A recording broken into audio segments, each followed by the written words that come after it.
Bonjour à tous, j'espère que vous allez bien. Bienvenue dans cette vidéo consacrée aux lois de la réaction chimique destinée aux élèves de la deuxième année collège. Rappelons qu'au cours d'une réaction chimique, des corps appelés réactifs disparaissent pendant que d'autres appelés produits se forment. Antoine Laurent Lavoisier est un chimiste français souvent présenté comme le père de la chimie moderne. Rien ne se perd, rien ne se crée, tout se transforme. C'est la phrase la plus célèbre de Lavoisier et qui est en relation avec les réactions chimiques et l'établissement des équations. Que signifie l'affirmation de Lavoisier ? Lors d'une réaction chimique, la masse des produits est-elle la même que celle des réactifs ? Lors de la cuisson du pain, par exemple, sa masse a-t-elle changé ? Pourquoi les objets rouillés deviennent plus lourds ? Pour répondre à ces questions, on va procéder comme suit. Tout d'abord, on va commencer par la loi de la conservation de la masse, puis la loi de la conservation de l'élément chimique. Après, on va s'exercer à équilibrer des équations. On va écrire et ajuster les équations de la combustion complète des hydrocarbures. On mélange 4 g de soufre en poudre à 7 g de fer en poudre, puis on amorce la réaction en chauffant une extrémité du mélange. La réaction se propage à tout le mélange. On a la formation du sulfure de fer de masse 11 g. On remarque que la masse du soufre plus la masse du fer est égale à la masse du sulfure de fer. Dans une deuxième expérience, définissons les réactifs. L'acide chlorhydrique est une solution de formule chimique HCl. La craie est une roche contenant presque exclusivement du carbonate de calcium CaCO3 et un peu d'argile. Sur le plateau d'une balance préalablement tarée, on place le morceau de craie et une bouteille contenant de l'acide chlorhydrique. La masse de l'ensemble avant la réaction est 170,3 g. On introduit le morceau de craie dans la bouteille que l'on ferme rapidement.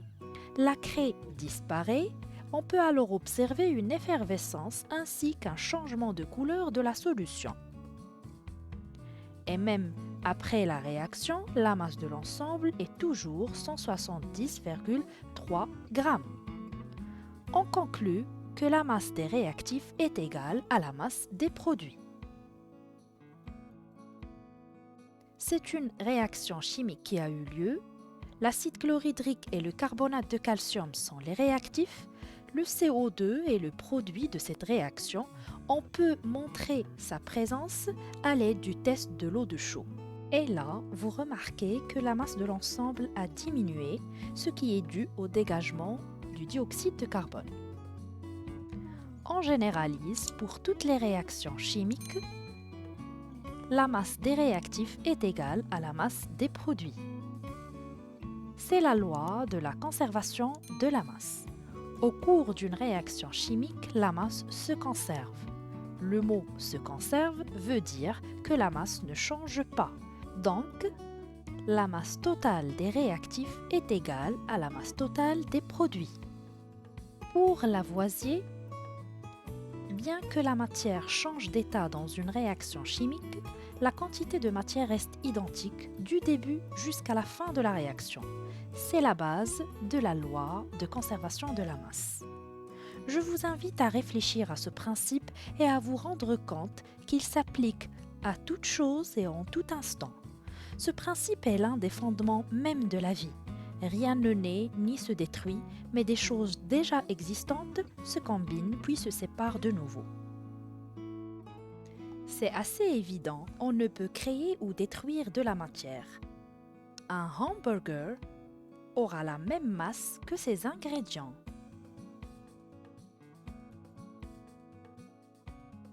Revenons aux réactions chimiques. La formation de la rouille sur les objets en fer est aussi une réaction chimique entre le fer et le dioxygène en présence de l'eau. En appliquant la loi de la conservation de la masse, on comprend Pourquoi les objets rouillés deviennent plus lourds? Passons maintenant à la deuxième loi de la réaction chimique. Pour cela, rappelons tout d'abord le modèle et le symbole de quelques atomes. L'atome d'hydrogène est symbolisé par la lettre H en majuscule et modélisé par une boule blanche. L'atome de carbone, symbolisé par la lettre C en majuscule, est modélisé par une boule noire. L'atome d'oxygène, symbolisé par la lettre O en majuscule, est modélisé par une boule rouge. L'atome d'azote est modélisé par une boule bleue et symbolisé par la lettre N en majuscule. L'atome de chlore, symbolisé par les deux lettres C, L, C en majuscule, L en minuscule, est modélisé par une boule qui est verte. Lors de la combustion du carbone, le carbone réagit avec le dioxygène pour donner le dioxyde de carbone. On écrit le bilan de cette réaction. Carbone plus dioxygène nous donne dioxyde de carbone. Pour écrire l'équation de cette réaction chimique, on représente les réactifs et les produits par leur formule chimique. Ils sont séparés par une flèche qui indique le sens de la réaction. Alors le symbole de l'atome de carbone est C, la formule chimique du dioxygène O2 et la formule chimique du dioxyde de carbone CO2. On peut même représenter la réaction par une modélisation. Le carbone est modélisé par une boule noire, le dioxygène est modélisé par deux boules rouges liées entre elles, le dioxyde de carbone est modélisé par deux boules rouges et une boule noire liées entre elles. On compte le nombre d'atomes dans les réactifs et les produits. Il s'agit des atomes de carbone et d'oxygène dans chaque côté. Dans les réactifs, il y a un seul atome de carbone, deux atomes d'oxygène. Dans les produits, il y a également un atome de carbone et deux atomes d'oxygène. Avant la réaction, un atome de carbone et une molécule de dioxygène séparés. Après la réaction, un atome de carbone lié à deux atomes d'oxygène. On conclut que le même type et le même nombre d'atomes qui constituent les réactifs se retrouvent dans les produits, mais ils sont arrangés d'une façon différente. On dit qu'au cours d'une réaction chimique, les atomes se conservent en nombre et en nature. C'est la deuxième loi de la réaction chimique qui est la loi de la conservation des atomes. Elle est à l'origine de la citation célèbre de Lavoisier. Considérons la combustion complète du méthane. Le méthane réagit avec le dioxygène pour donner le dioxyde de carbone et l'eau. On écrit le bilan. Méthane plus dioxygène nous donne dioxyde de carbone plus l'eau. L'équation, on l'écrit en représentant les réactifs et les produits par leur formule chimique. La formule chimique du méthane, c'est H4, le dioxygène O2, dioxyde de carbone CO2, l'eau H2O. Puis, la modélisation.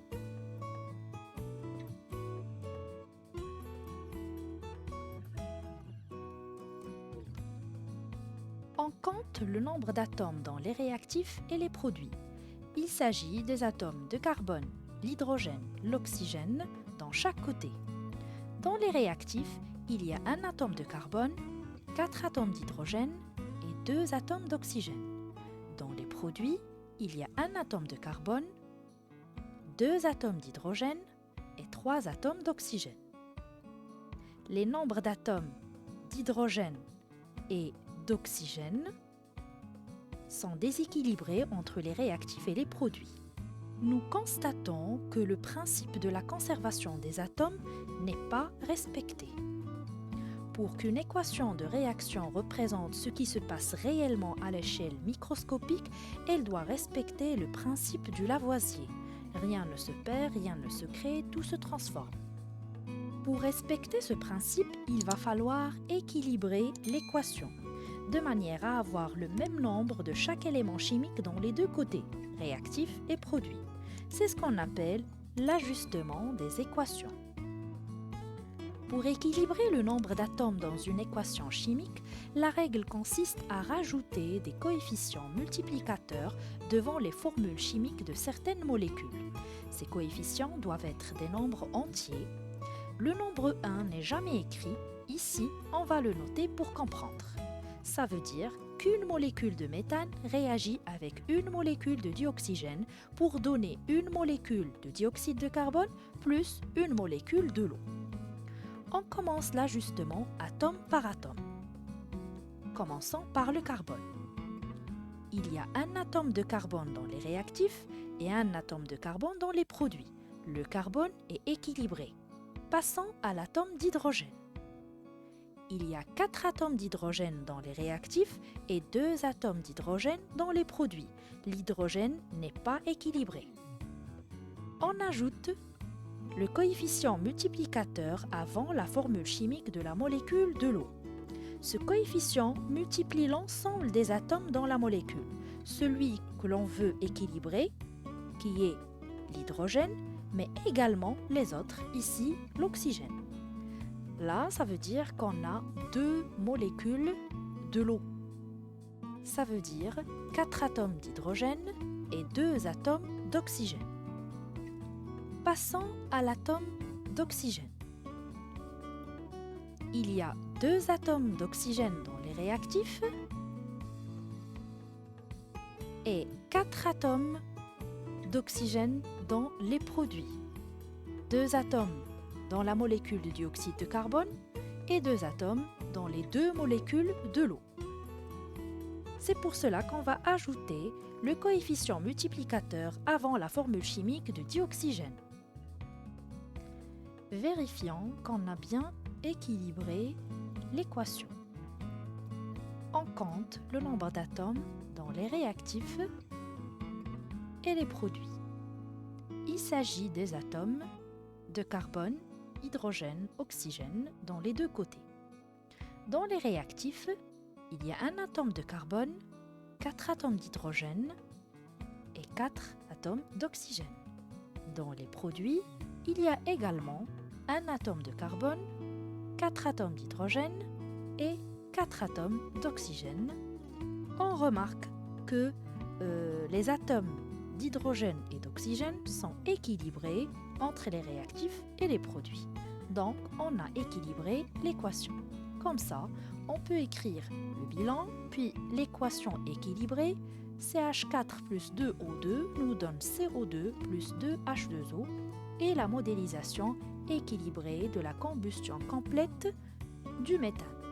Comme ça, on a respecté le principe de la conservation des atomes.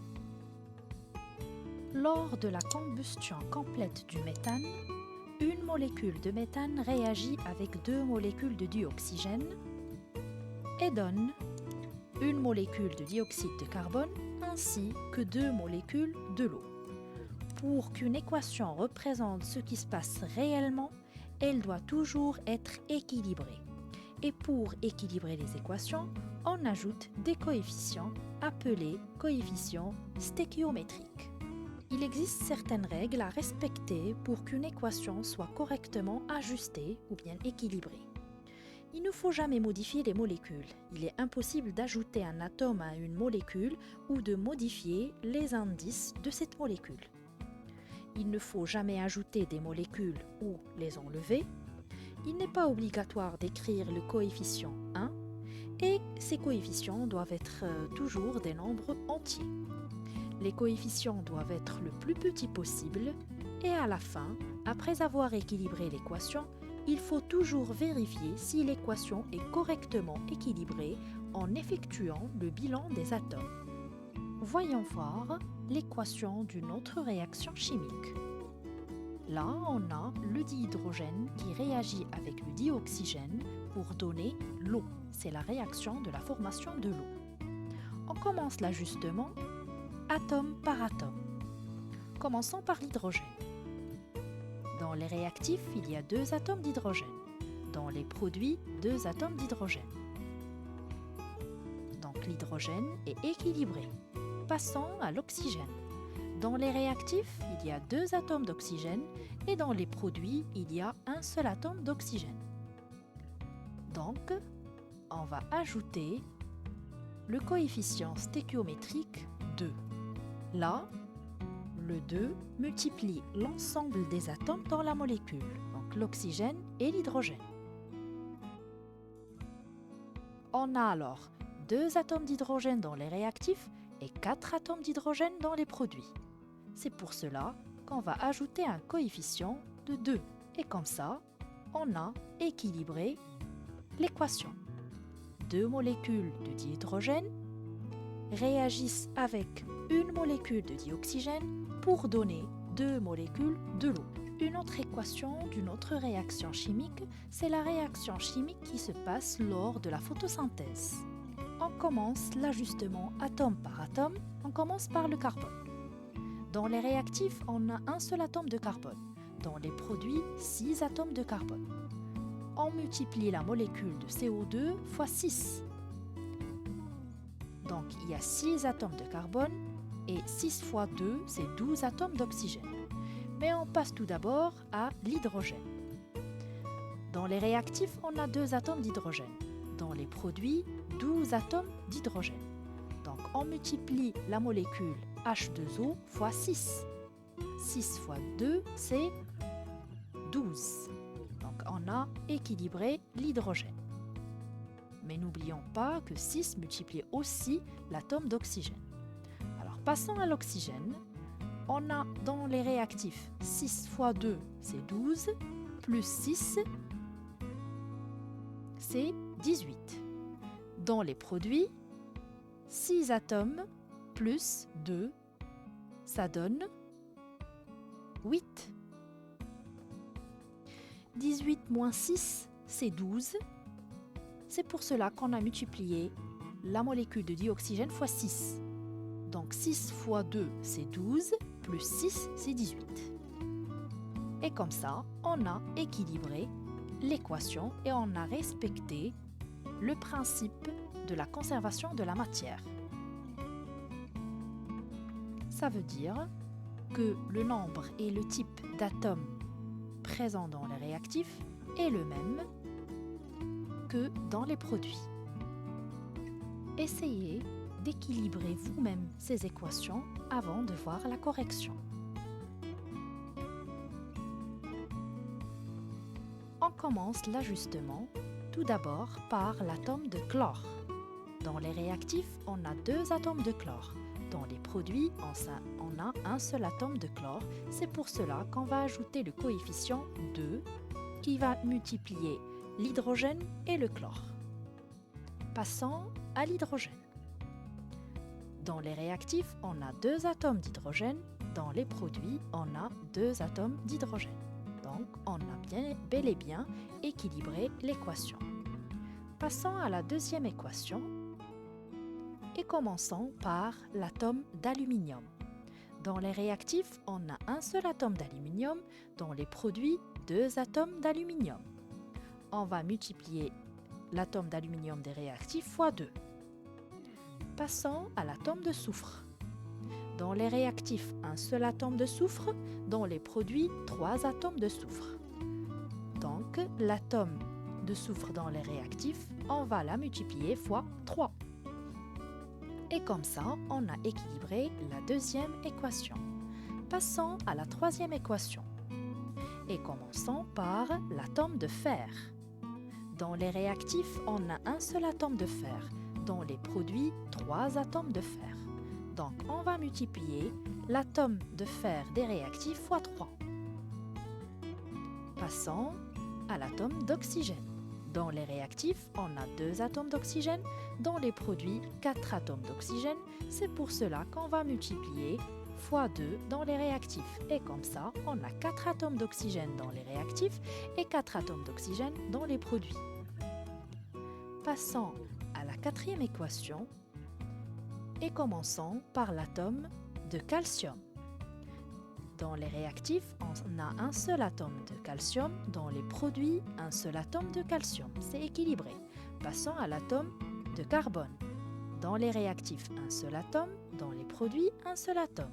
Passons à l'atome d'oxygène. Dans les réactifs, on a 3 atomes d'oxygène et dans les produits, on a 3 atomes d'oxygène. 1 plus 2, ça donne 3. Passons à l'atome d'hydrogène. Dans les réactifs, on a un seul atome d'hydrogène et dans les produits, 2 atomes d'hydrogène.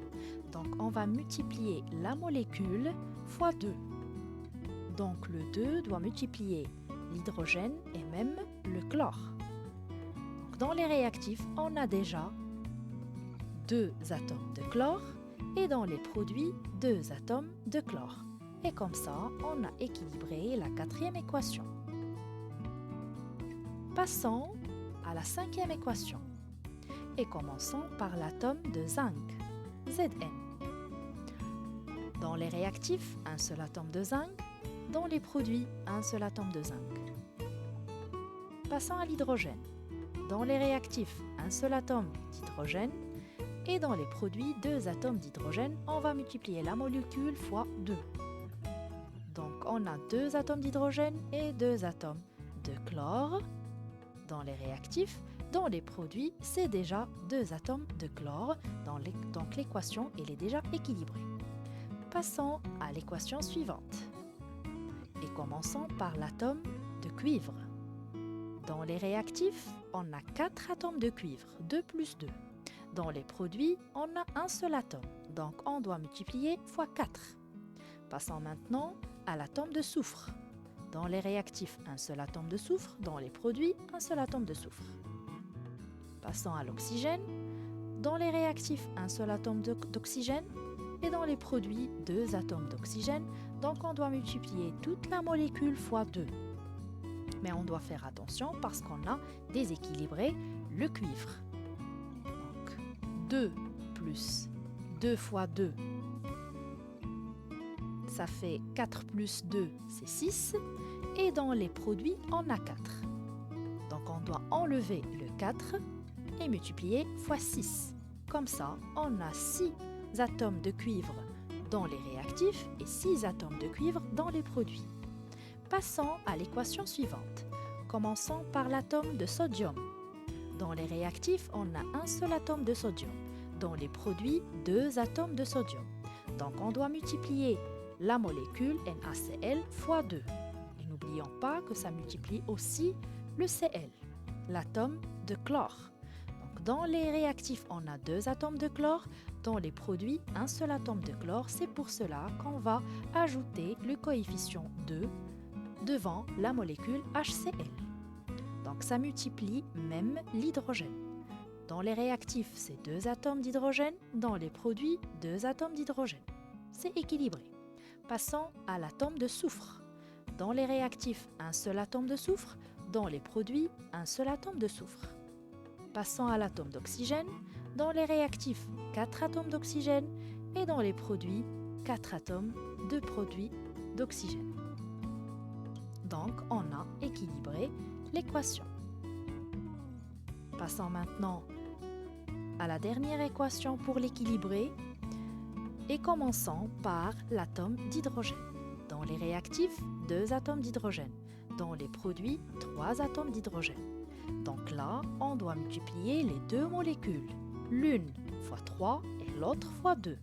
3 fois 2, ça donne 6 et 2 fois 3, ça donne aussi 6. Passons maintenant à l'atome d'azote. Dans les réactifs, on a 2 atomes d'azote et dans les produits, on a aussi 2 atomes d'azote, donc on a équilibré l'équation. Passons maintenant à la combustion complète des hydrocarbures.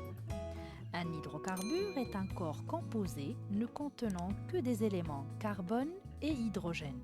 Hydro comme hydrogène et carbure comme carbone. Il y en a plusieurs hydrocarbures. On va voir les 5 premiers. Le méthane de formule chimique CH4. L'éthane de formule chimique C2H6. Le propane de formule chimique C3H8. Le butane de formule chimique C4H10. Et le pentane de formule chimique C5H12. Pour brûler, les hydrocarbures réagissent avec le dioxygène. Et leur combustion complète donne toujours le dioxyde de carbone et l'eau.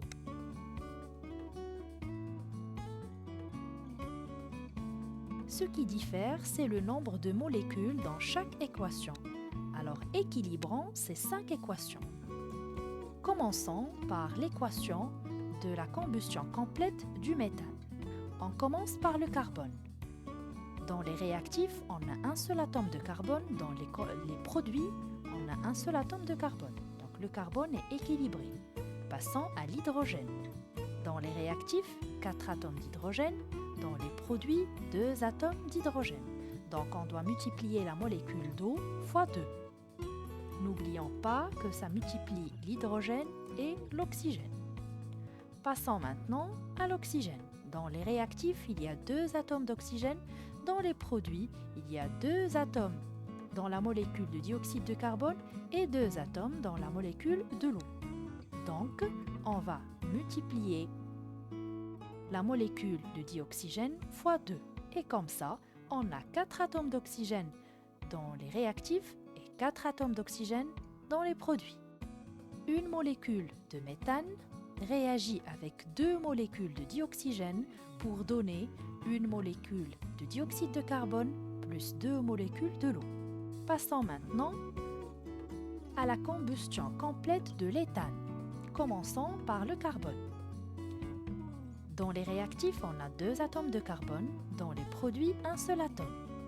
On va multiplier la molécule de CO2 fois 2. N'oublions pas que 2 va ajuster le carbone et aussi l'oxygène qui va devenir 4. Passons à l'atome d'hydrogène. Dans les réactifs, on a 6 atomes. Dans les produits, on a 2 atomes d'hydrogène. On va multiplier fois 3. 3, on la multiplie fois l'hydrogène et l'oxygène. Comme ça, on passe à l'oxygène. Dans les réactifs, on a 2 atomes d'oxygène. Dans les produits, on a 4 plus 3, ça fait 7. Donc, on doit avoir un nombre, un chiffre, qu'on va multiplier fois 2 pour donner 7. C'est 7 sur 2. Mais on ne doit pas la laisser comme ça parce qu'on n'a pas 7 sur 2 molécules. C'est pour cela qu'on va multiplier toute l'équation fois 2. Et puis, on réécrit les molécules et on multiplie le 1 fois 2. Donc, une molécule d'éthane fois 2, c'est 2. 7 sur 2 fois 2, c'est 7. 2 fois 2, c'est 4. Et 3 fois 2, c'est 6. Comme ça, on a équilibré l'équation de la combustion complète de l'éthane. Passons à la combustion complète du propane. Commençons par l'atome de carbone. Dans les réactifs, on a 3 atomes de carbone. Dans les produits, on a un seul atome. On multiplie fois 3. 3 est multiplié fois le carbone et fois l'oxygène. Passons à l'hydrogène. Dans les réactifs, on a 8 atomes d'hydrogène. Dans les produits, on a 2 atomes. Donc on doit multiplier fois 4 la molécule. Bien sûr, on va multiplier fois l'hydrogène et fois l'oxygène.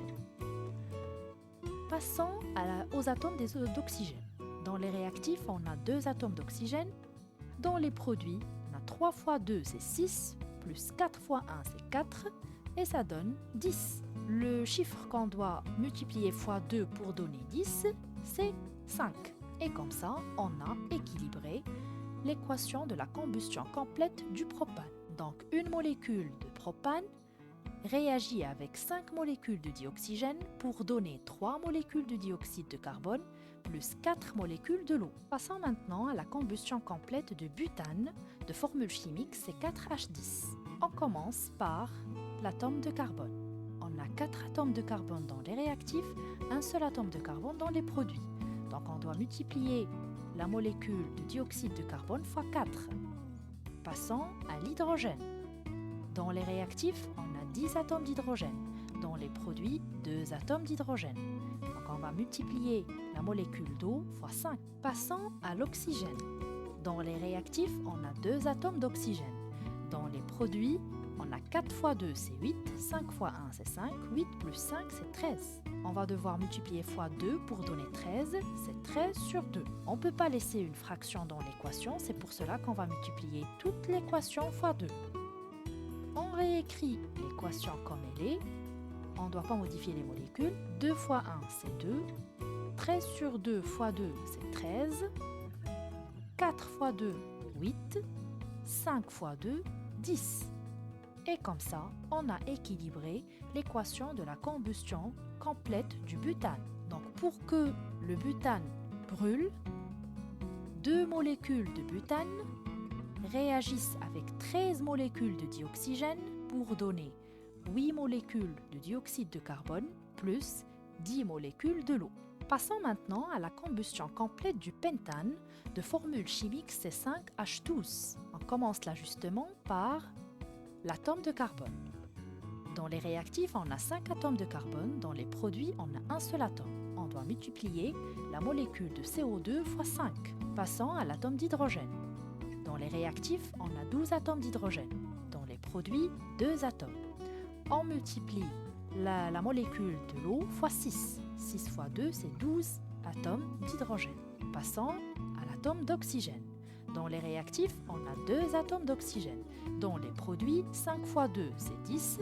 6 fois 1, c'est 6. 10 plus 6, ça fait 16. On doit multiplier la molécule de dioxygène fois 8. Et comme ça, on a équilibré l'équation de la combustion complète du pentane. Ça veut dire qu'une molécule de pentane réagit avec 8 molécules de dioxygène pour donner 5 molécules de dioxyde de carbone plus 6 molécules de l'eau. C'est la fin de cette vidéo. Merci de l'avoir suivie et à très bientôt.